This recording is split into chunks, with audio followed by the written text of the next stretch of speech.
Hello, everyone. This is Stacy. Welcome to the landing.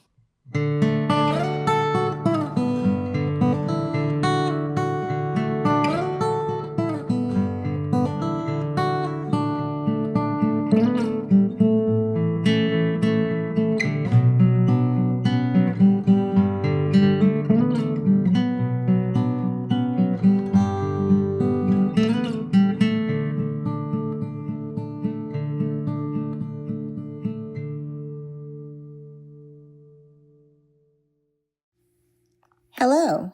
Welcome back to the landing. This week's Oral History Spotlight is an interview done in 2009 by Miss Barbara Garrity Blake with Mr. Worth Harris. This interview was part of the Raising the Story of the Menhaden Fishing Project. Mr. Harris was the oldest participant in this project at the age of 96. He talks about the early days of working in Harvey Smith's seine loft, about getting around by sail, and also the small fish factory operations that used to be down east. Mr. Harris has a wealth of information and shares many wonderful stories. I hope you enjoy his interview as much as I surely did. My name's Barbara Blake, and I'm here talking to Mr. Worth Harris in Cedar Island on September 4th, 2009, one day after Mr. Worth's 96th birthday, right? Yeah. Yes, sir. Okay, Mr. Worth, could we start off, could you just tell me about where you were born and where you grew up? I was born in that house next door here.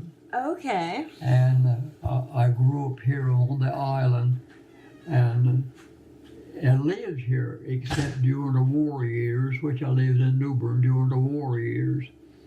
And I've been here ever since. In what year were you born?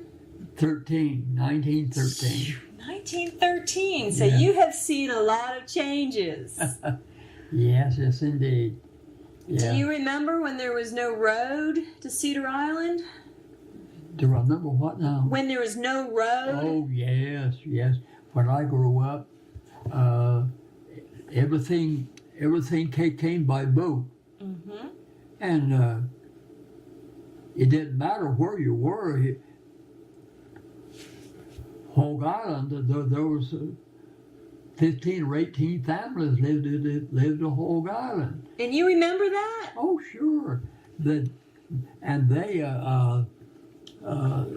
lived there largely until the road came to Cedar Island, which was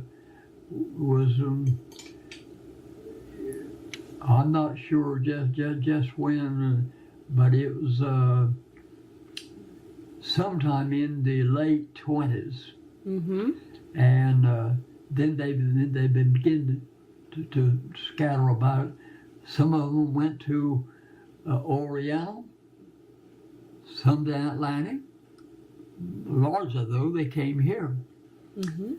And long then,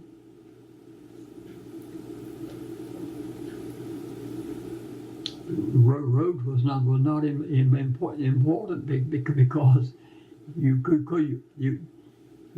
didn't have one, so you had to go backwards and forwards with boats. So you just will be one place or another. Do you remember those old sail skiffs? Sail skiff, yeah. I was born and raised on a sail skiff. You were? Yeah. My father had a 25-foot sail skiff that we used, and that's the most beautiful going in all the world is onto a sailboat. You don't hear the clatter of the engine. You just hear the water swishing around the bow and the wind blowing into the rigging. Mm-hmm. It's a very restful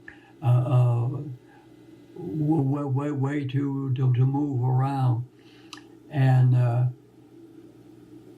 people started to using gasoline engines in the late teens, and when I was growing up, I don't think there was well, my father owned one, but I think there were about 4 sailboats on here, and then the rest of them had, which had been sailboat before, they resorted to gasoline engines. And no,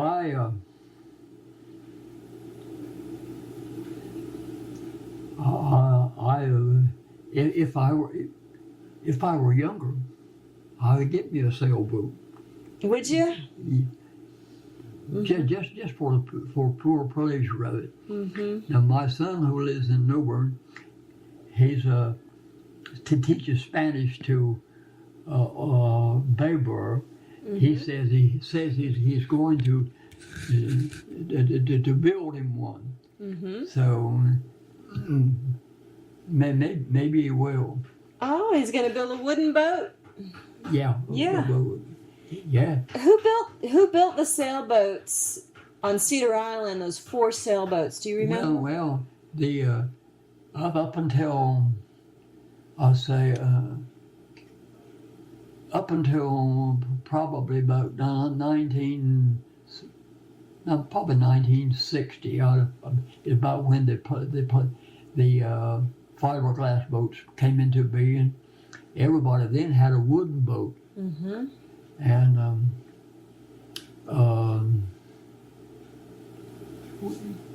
now the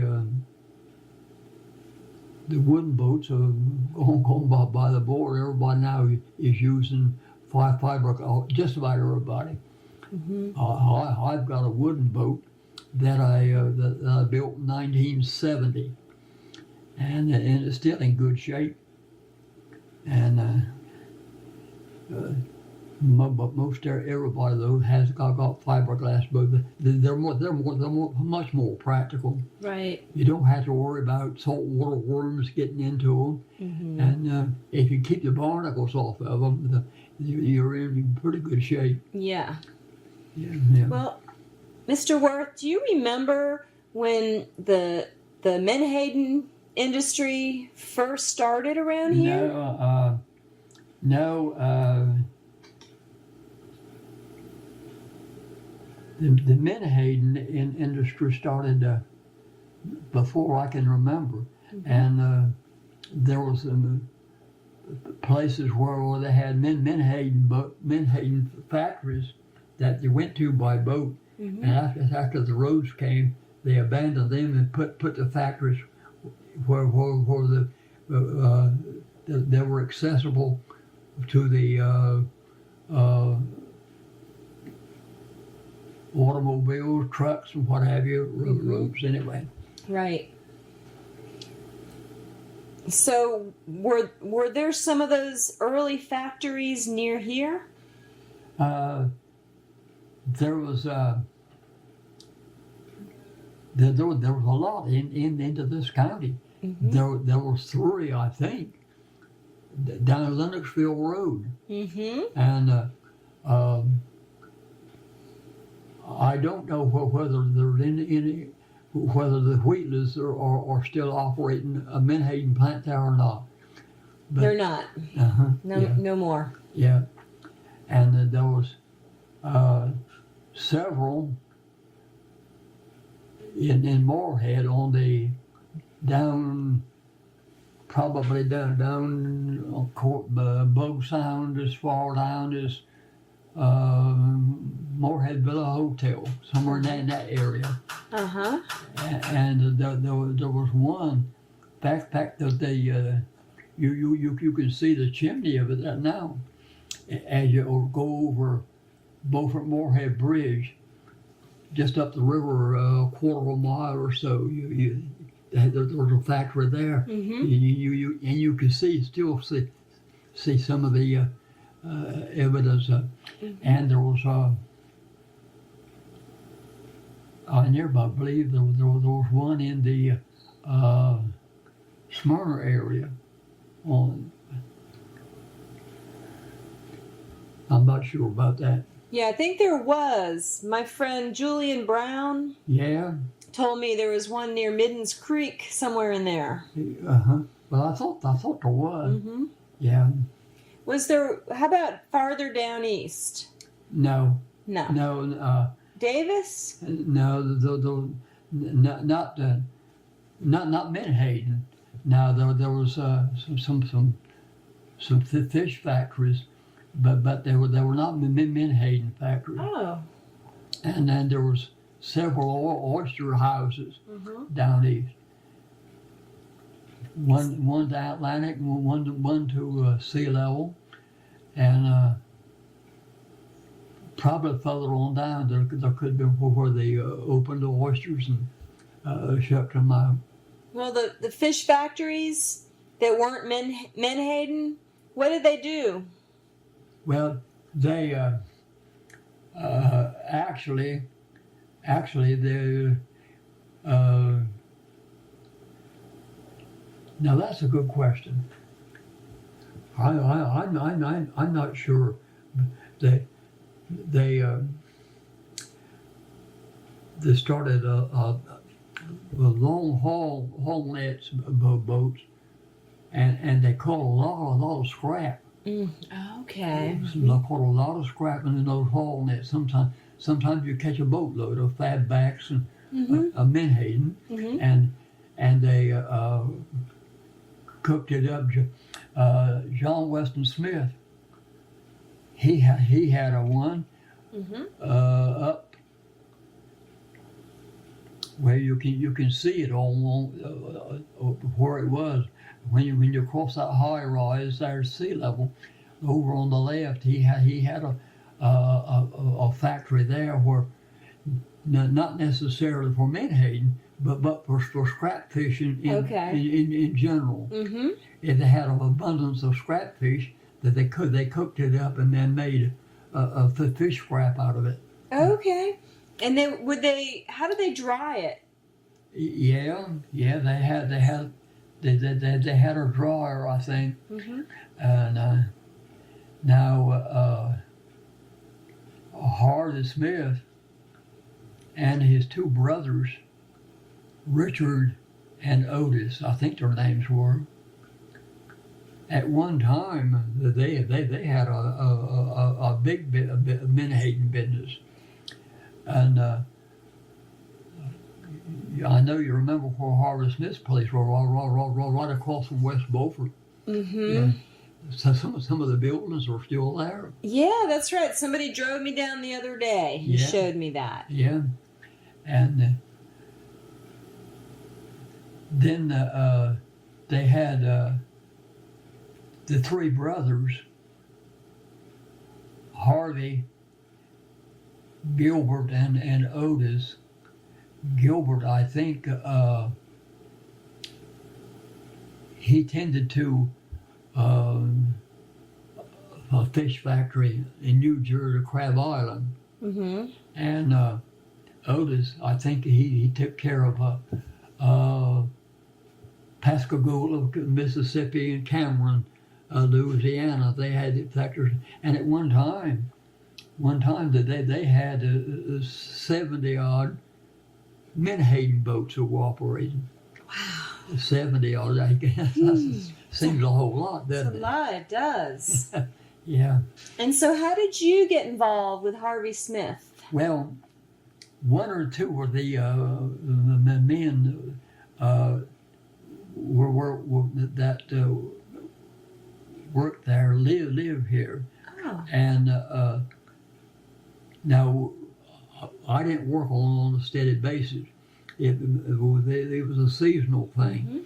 In the fall of the year after they quit fishing, their seines had to be repaired up. So me and several others went there and repaired the seines and got them ready for fishing again. Most of the time we start about Thanksgiving and wind up about the middle of February. Okay, I see. Yeah. Did you stay in town or did you come home every night? No, we came home every night. Did you? Yeah. Yeah. What was the Seine loft like where you went to mend the nets? What was that building like? Yeah. We had what they call a seine loft. It was, it was probably 60 feet wide and 100 feet long or such a matter. So we spread the seams out on the floor and worked onto them from there. A lot of times they'd be torn up where foreign objects would get into them, and I don't know. After Harvey Smith died, it seemed like it went to the pot. I ran across Al Behrman, who was his foreman there. Ran across him in the post office, and I said to him, I said, "How's everything going?" He said, "Not so good. Harvey died this morning." Oh, yeah. So after that, it began to go downhill. Right. Yeah. Yeah. I don't know for sure how many 40-year stints that 5 or 6, maybe more, maybe 7 or 8. I'm not sure. Yeah. Well, where are these nets made? They made the nets there. Oh, they did. Okay, Yeah. But you didn't do that. No. What just we did when I was there was repair them. Yeah.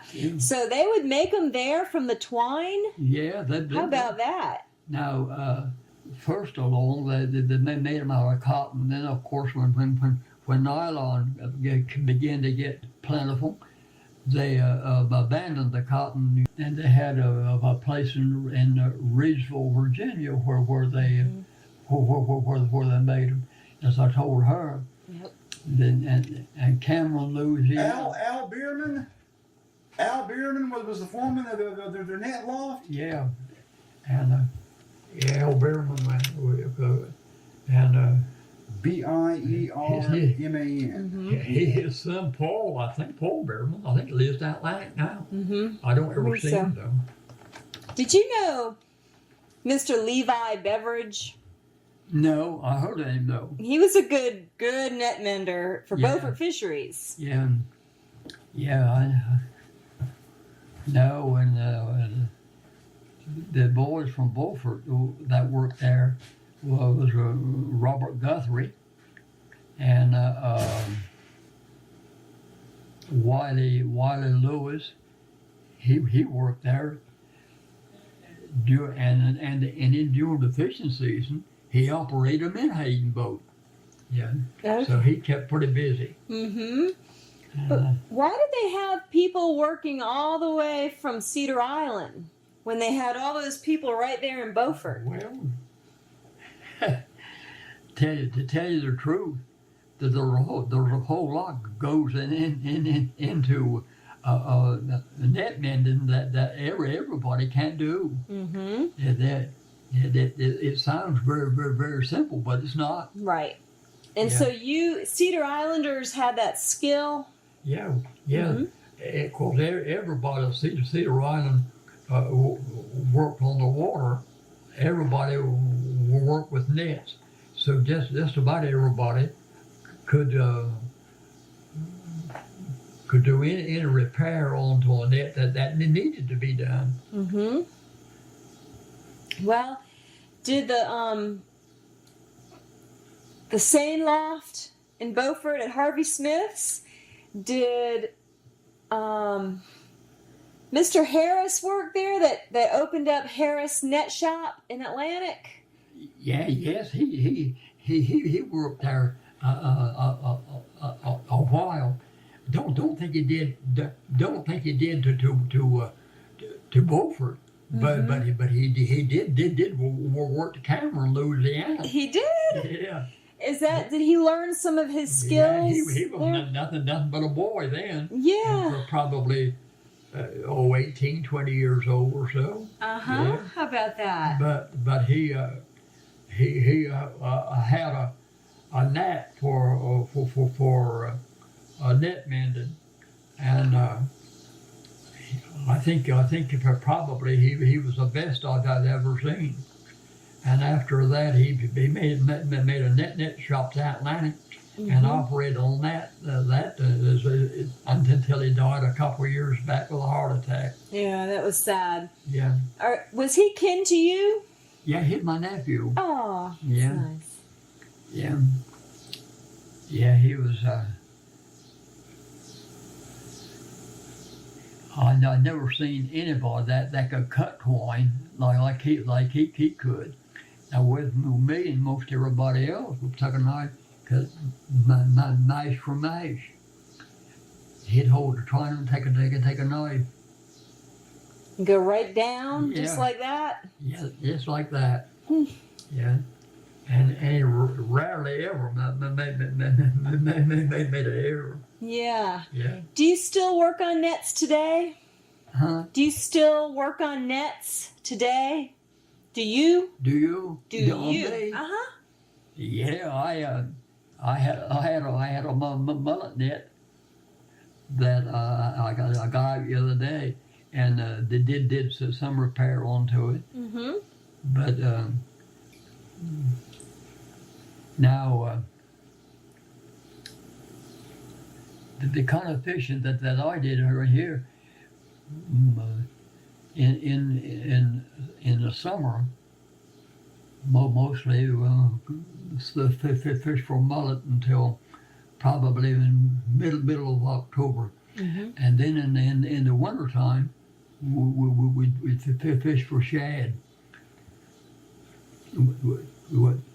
With mullet net, we had a gill net. Now for shad, we use a pound net. Mm-hmm. So when you say shad, you don't mean menhaden. Huh? You don't mean menhaden, right? You mean shad. No. Okay. No. Because the boys in Beaufort call menhaden shad. Yeah, I know they do. Yeah. Yeah. Yeah. But you fish for shad. Yeah. Mm-hmm. White shad. White shad. Yeah. Okay. Mm-hmm. And then of course there's another called hickory shad. Mm-hmm. But the white shad is the valued shad. Hickory shad are. But the only thing good about them is they have a real good roe when during the roe season. Mm-hmm. And a herring shad and hickory shad are all of the same family. Okay. So you'd fish for shad in the winter? Yeah. Mm-hmm. Yeah, we used to use start about middle of January and fish till about the middle of April. By that time, your nets were getting so barnacling and so foul you had to take them up anyway. Mm-hmm. Yeah. And then what would you do in the spring? After we took the pound nets up, which will be most of the time, if you had, I operate about 10, and it'd take a right good while to get them up and dry them and get them in the house. And then you get ready for some summertime fishing. And my father, he fished pound nets in the summertime for butterfish and gray trout largely. Mm-hmm. Then there'd be other things like a few mackerel. Once in a while, a spotted trout, and a few sheephead, and few spots, and a few croakers. But largely, it was butterfish and trout that you fish for. Have you been a commercial fisherman your whole life? Almost. Mm-hmm. What else have you done?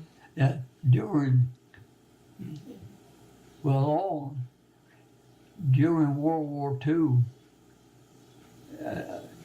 I worked in shipbuilding during World War II, and then after that was over with, we went back to fishing again, and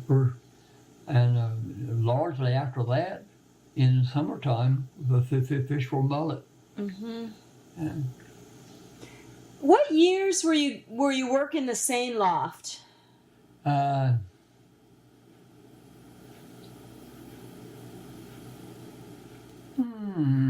trying to think. Largely about it was in the neighborhood of 1970, give or take. That's A year or two. Okay. Yeah. Was that right up until Mr. Smith passed away? Yeah, I think that they were. I think that the business was tapering off anyhow at that time. Right. Yeah. Did you meet Harvey Smith? Not formally, no, but he would come down most of the time, 2-3 times while we were working there, and of course, if you run across him, you spoke to him, and he in turn would say hello, and most of the time he'd fly into Newbern. Mm-hmm. and rent an automobile, and then stay a day or two and go back, fly back. Fly back where? Huh? Where would he fly to? Well, he had the very interest to Crab Island, where his brother was, to New Jersey, and Pascagoula, Cameron, and he moved around. Mm-hmm. I think probably he was the the president of the company. I'm not sure about that. Was his home in Beaufort? He had a home in Beaufort. Mm-hmm. His wife, her name was Evelyn, Mm-hmm. and she lived there about all the time, and so he was here and there and everywhere. Okay. Yeah. Okay. Did you ever work on a menhaden boat? No, I never worked onto the boats. Just on the seine lofts, repairing the seines. Mm-hmm. And was that especially difficult? No, It wasn't? no. There was one time I remember that they brought a seine in full of gray trout that is spoiled, and they needed the seine real bad, so we had to get the spoiled fish out of it. Oh, there was several tons of them, so that was not very pleasant. No. But for the most part, I enjoyed working there. Mm-hmm. No, you're on your own. Nobody didn't push you. If you got tired, you could sit down and rest a while. How are you paid? We were paid. I believe I'm telling this right. I think we were paid about $90 a week, mm-hmm. which then was not bad money. Right. Yeah. Yeah.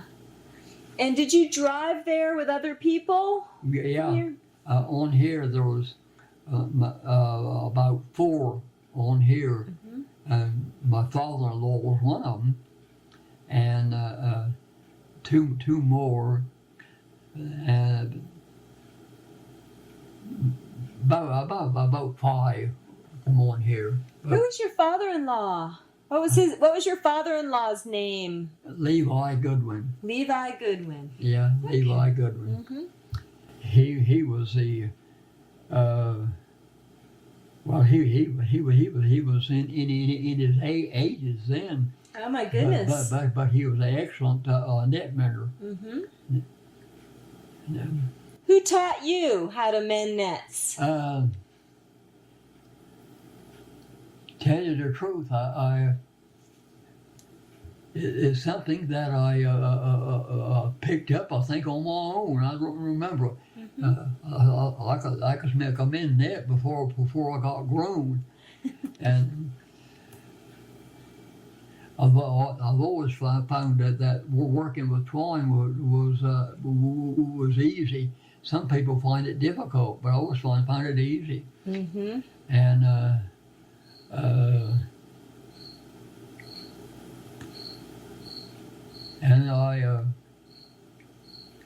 I enjoyed working on it.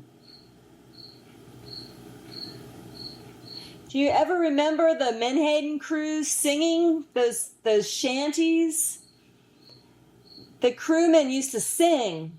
Oh, no, I didn't. I didn't go with him. They were the singers. But didn't they fish out here? Yeah, they when they put the seine around a bunch of menhaden, they would start singing. Yeah. No, I never went with them. Mm-hmm. No. Did you ever hear it from the shore? No, most of the time they'd be miles away. Okay. Yeah. Okay. Yeah.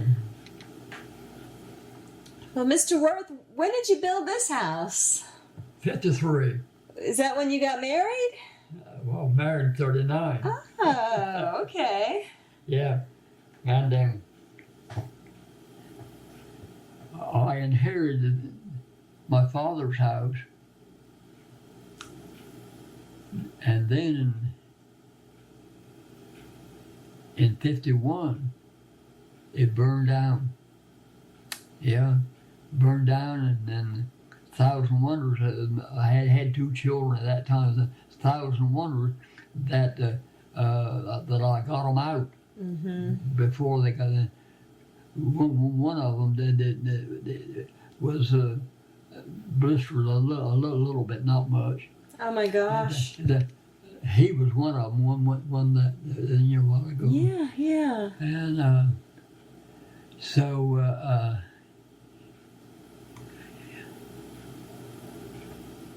In 53, I built this house here. I got me and what other people chipped in and helped out. I had $3,000. I built this house on $3,000. Oh my goodness. With the exception of that room there, that's been added on since. Uh-huh. But yeah, $3,000. How about that? Yeah. You couldn't. No, you couldn't do that today. No, indeed. No. How many children did you have? Two. Two. Okay. Yeah.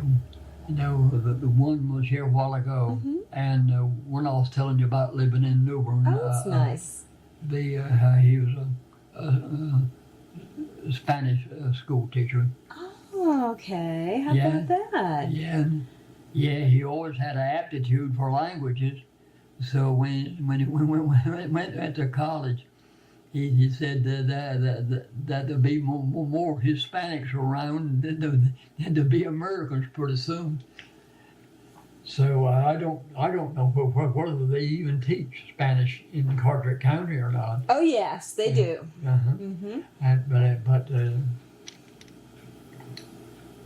But he's teaching to Bayboro. Oh, that's nice. Yeah. And he's got one daughter that one's here a while ago. He's got one son. Oh, okay. So I've got two grandchildren. Oh. Yeah, that's nice. Yeah. So you've seen so many changes on Cedar Island, haven't you? Oh yes.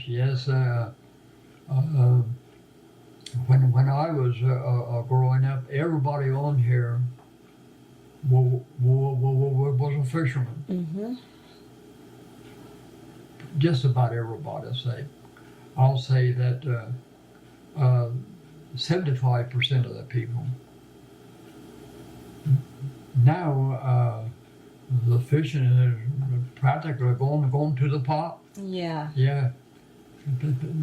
But today I noticed there's a lot of people working on nets Yeah. right now. Yeah. Right now there's probably 6 or 8 pound netters here.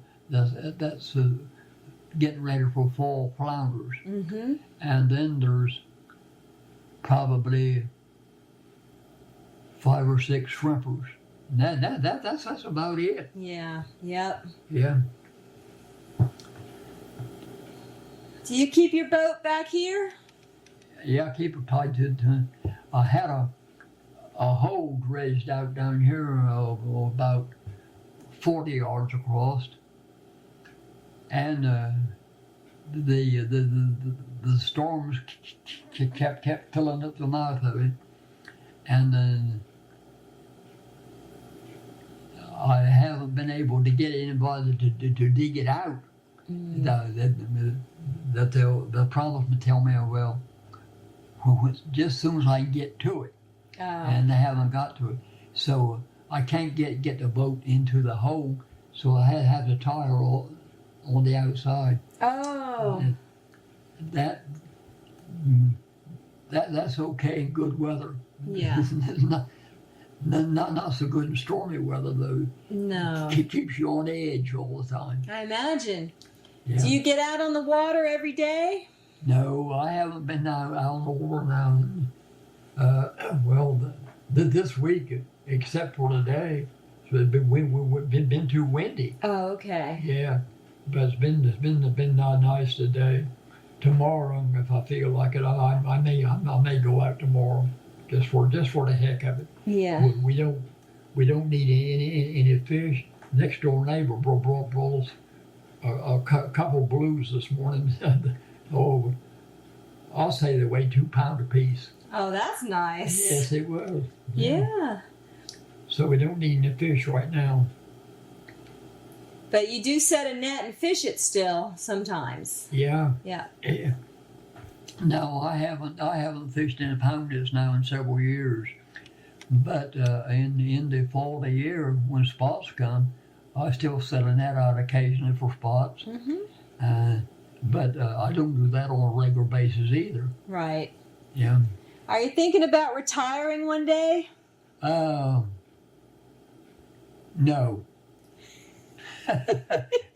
that will come soon enough. No. If I retire, it's not going to be voluntarily. I'm telling you. No. I'm anxious now for oyster season to open. Oh. Yeah. Now, how do you catch your oysters? Huh? How do you catch your oysters? Tongs. You tong oysters? Oh my gosh. Yeah. Have what we call a rake look like a rake with teeth onto it. Uh-huh. And they rivet and they when they're closed like that, then you open them up like that and close them. That's hard work. Yes, it is hard work. That's especially with the tongs that I've got now. They're heavy. Uh-huh. So after about a couple, 3 hours, I get pretty tired. Do you sell your oysters? No, I haven't sold an oyster in 10 years. Mm-hmm. With the ones that I catch, if I catch more than what our immediate needs are, there's always somebody that wants a mess of oysters. Right. Yeah. Oysters is a favorite food of a lot of people, including me. Mm-hmm. Me too. Yeah. So when you go oystering, you just go off here? No, we the closest oysters that we from here is a couple miles away or such a matter. Mm-hmm. No. Now there is a few around, scattered around, but none to speak of. Does somebody go with you? I go by myself. Do you? Yeah. I tell anybody if I go and kick the bucket, don't feel sorry for me. That I died where I wanted to be. That's right. Well, that's nice. Yeah. No, I've been very fortunate. I can't think of anybody on here 96 now that did the things that I do now. Yeah. Now, 10 years ago, I was 86. Mm-hmm. That was older than the male members of my family had lived. So I thought that was a tremendous age. And I said, I know I'm not going to hang on very much longer. Well, 10 years have passed, and I'm still here. And in most respects, I'm very, very fortunate. I don't have a lot of the diseases that old men have. I don't have high blood pressure or heart trouble or diabetes. Mm-hmm. And but the worst trouble is I can't see, hear, nor think.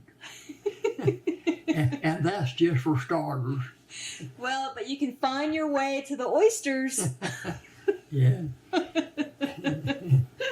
Yeah.